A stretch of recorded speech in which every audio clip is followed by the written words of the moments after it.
खोया खोया चांद।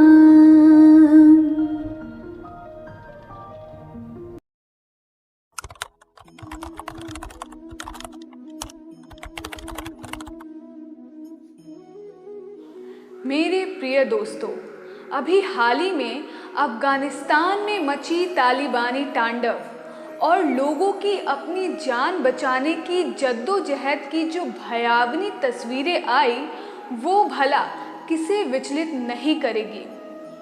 मैंने अपने इस कम उम्र में इससे ज़्यादा भयावह तस्वीरें नहीं देखी और ईश्वर से प्रार्थना करूंगी कि भविष्य में ऐसा कुछ देखने को ना मिले। दोस्तों, इतना डरावना मंजर देखने के बावजूद मैंने अपने विश्वास का दामन नहीं छोड़ा है और मैं पूर्व की भांति ही अपनी धरती को स्वर्ग बनाने की कल्पना को लेकर ही आगे चलूंगी। तो दोस्तों, मैं चंद्रा सिंह आप सबके चैनल केकेसी यानी खोया खोया चांद में एक बार फिर से बहुत बहुत स्वागत करती हूँ।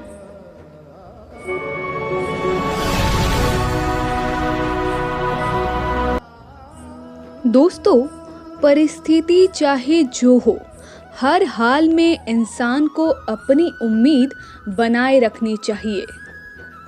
बेशक, पर यहाँ दुखद यह है कि ये परिस्थितियाँ जिनका जिक्र प्रारंभ में किया गया, वह कोई प्राकृतिक नहीं है।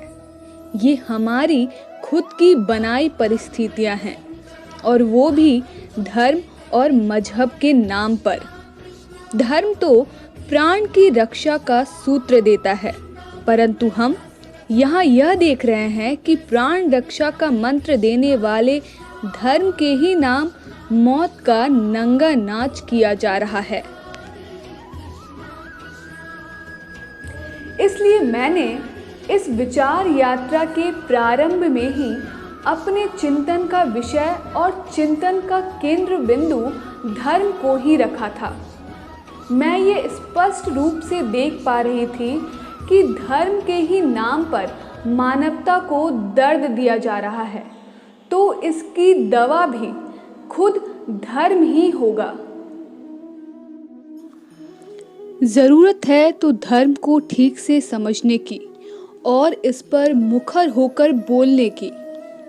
धर्म को बंधक बना जो यह खूनी खेल खेल रहे हैं, उनसे धर्म को आज़ाद कराने की और जमकर उनकी मुखालफत करने की। समय के इस तकाजे को यदि हम चूक जाएंगे तो पछताना भी हमें ही पड़ेगा। दोस्तों, धर्म एक खुली किताब की भांति होनी चाहिए, जिसे जिसका दिल चाहे पढ़े, जितना पसंद आए स्वीकारे, जो नापसंद हो उसे नकारे, और कोई नया विचार हो तो उसे खुलकर विचारे। दोस्तों, ये सहज ही समझा जा सकता है कि यह कोई आवश्यक नहीं है कि हर विचार या मत, हर तौर तरीका या हर परंपरा या रीति रिवाज सर्वकालिक ही हो, अर्थात ये हर समय में सटीक और उचित ही हो। इसलिए कोई भी प्रगतिशील समाज इस बात की हमेशा गुंजाइश रखता है कि समयानुसार उसमें परिवर्तन, संशोधन या पूर्ण उन्मूलन कर सके, ताकि वह समय के साथ कदम ताल करते हुए सदा अग्रसर होता रहे। और यही धर्म की भी मूल भावना है। हमारी सनातन संस्कृति धर्म को परिभाषित करते हुए धारयति इति धर्मा कहा है, अर्थात मानव कल्याण के लिए समय अनुकूल जो भी धारण करने योग्य है वही धर्म है। हमारी सनातन संस्कृति ने कभी भी पत्थर की लकीर नहीं खींची है, जिसे ज़रूरत पड़ने पर मिटाया नहीं जा सकता। क्योंकि धर्म कोई जंजीर नहीं है, बल्कि यह जंजीर को काटने का सूत्र है। मगर मजहब, पंथ इसी सत्य को नहीं समझ पाते और वे एक जंजीर की भांति ही कार्य करने लगते हैं। हम चाहे तो इसे कई उदाहरणों से समझ सकते हैं।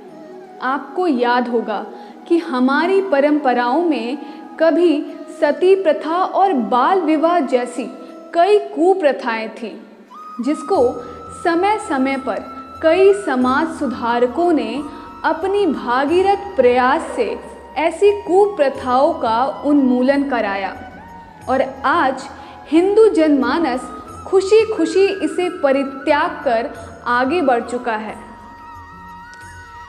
ऐसी ही कुछ कुप्रथाएं हमारे मुस्लिम धर्म में भी मौजूद है, जैसे 3 तलाक, हलाला आदि।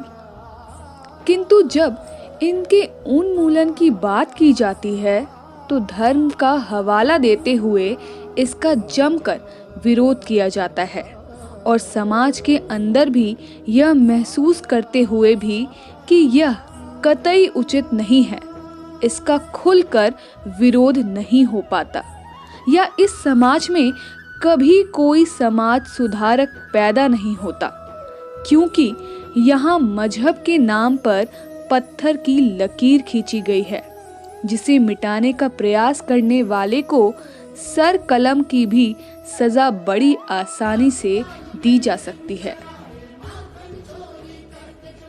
मेरे प्यारे दोस्तों, धर्म या मजहब उस खुले कमरे के भांति होने चाहिए जिसकी खिड़कियां हमेशा खुली हो, ताकि ताजी हवा बाहर से अंदर आ सके और गंदी हवा अंदर से बाहर जा सके।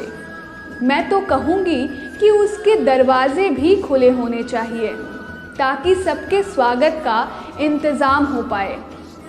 खिड़कियाँ और दरवाजे बंद करने की भला आवश्यकता ही क्या है। धर्म या मजहब कोई भौतिक संपत्ति नहीं है जिसे कोई चोर चुरा ले। यह तो ज्ञान की गंगा है जिसमें कोई भी डुबकी लगाए मैली नहीं होनी है। दोस्तों, यह समझने की बात है कि यदि हम सारी खिड़की दरवाजे बंद कर अपने आप को एक कमरे में कैद कर ले तो धीरे धीरे कमरे की हवा गंदी होती चली जाएगी और एक दिन वह कमरा एक गैस चैम्बर में तब्दील हो जाएगा जिसमें हमारा दम खुद ही घुट जाएगा। शायद उन मजहबों और पंथों की दशा भी वैसी ही हो गई है जिन्होंने खुद को सदियों से खिड़की और दरवाजे के पीछे कैद कर लिया है। आज उनको अपने कैद खाने की सफाई की नितांत आवश्यकता है और उसमें जमा कचरे को निकाल बाहर फेंकने की ज़रूरत है। नहीं तो इन कचड़ों से निकलने वाले कीड़े उन्हें भी काटेंगे और डर है कि इनसे निकलने वाले वायरस से दुनिया के अन्य लोग भी बुरी तरह से प्रभावित होंगे और शायद आज यही हो रहा है। यही कारण है कि इस समाज में एक विचार रखने वाले, चाहे वह गलत हो या सही, सलमान रश्दी, तस्लीमा नसरीन जैसों के लिए तो मौत का फतवा जारी किया जाता है, मगर लादेन एवं बगदादी जैसे आतंकियों के विरोध में एक शब्द नहीं बोला जाता, चाहे वह आतंक जैसे मोहम्मद के ही नाम पर क्यों ना चलाया जाए। दोस्तों, अब मैं 2-3 बात कह अपनी इस विचार यात्रा को आज विश्राम दूंगी। प्रथम बात यह है कि गलती को स्वीकारना या सुधारना गलत नहीं है, बल्कि गलती ना मानना गलत है।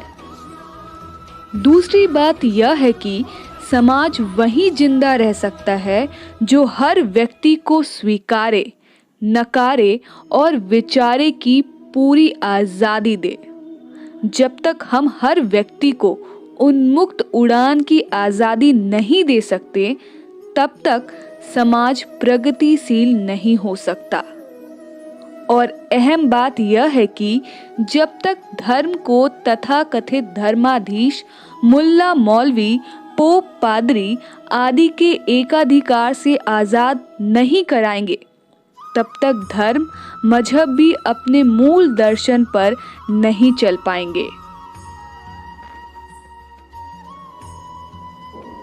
तो दोस्तों, उठ खड़े होइए और धर्म और मजहब के नाम पर हो रहे कत्ले आम पर लगाम लगा अमन और शांति को स्थापित करें। मुझे विश्वास है कि हमारी स्वर्ग सी धरती के ऊपर जो काले बादल मंडरा रहे हैं वो तत्काल ही छटेगा और हमारी स्वर्ग सी धरती जीवंत हो उठेगी। इसी मंगल कामना के साथ आप सबसे फिर मिलती हूँ। तब तक के लिए जय Hind. If you like this episode, then please like, subscribe and comment, and also don't forget to share.